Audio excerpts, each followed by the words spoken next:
What's up? It's me, Asiel Hardison. I am a dancer choreographer here with the Desire Company. So after I've stretched out my muscles, I will go with my Hyperice to get those parts that I cannot normally get with the foam roller. So let me turn this baby on. I'll use the first position first, and I'll get in these inner thighs.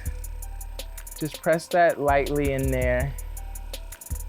And remember I said to stay away from any type of bones. You only want to really use this for muscles, because you don't want to knock any of your bones out of place because it's so powerful. This tiny little gun is so powerful, but you have to make sure that you use it in the right position.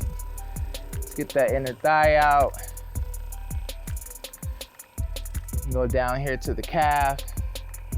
My calves are tight, so I'm gonna actually up the pressure on it. Actually gonna go to 3, I'm going crazy.